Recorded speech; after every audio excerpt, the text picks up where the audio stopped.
Bonjour, Bonjour. François. Bonjour. Alors Gage a choisi de vous parler euh, d'insectes encore, de l'utilité de ces organismes qui sont bien plus petits que nous, mais pour nous. Et là, on va parler avec François Merger, qui est spécialiste des libellules, et notamment des libellules en Guadeloupe, parce que ça fait longtemps que tu travailles Oui. dessus. Et est-ce que tu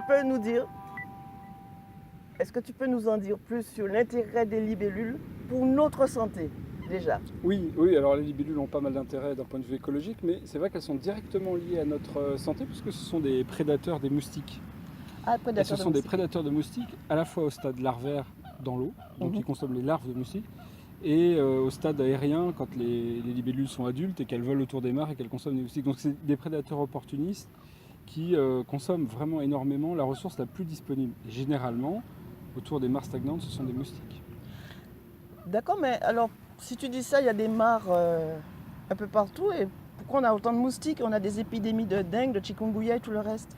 Oui, alors les épidémies de dengue et de chikungunya qu'on connaît ces dernières années sont directement liées à l'état de santé écologique des mares.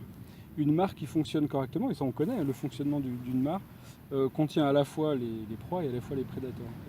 En Guadeloupe, souvent il y a des déséquilibres, les mares ne sont plus employées pour ce qu'elles devraient, ne sont plus entretenues.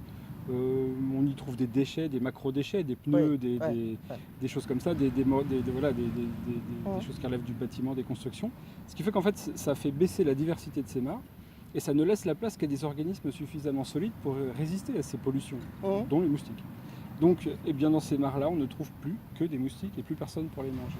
D'où une augmentation à la fois des populations de moustiques et également du risque, ça multiplie le risque Et pourquoi on ne trouve pas d'infection. des libellules près de ces mares-là?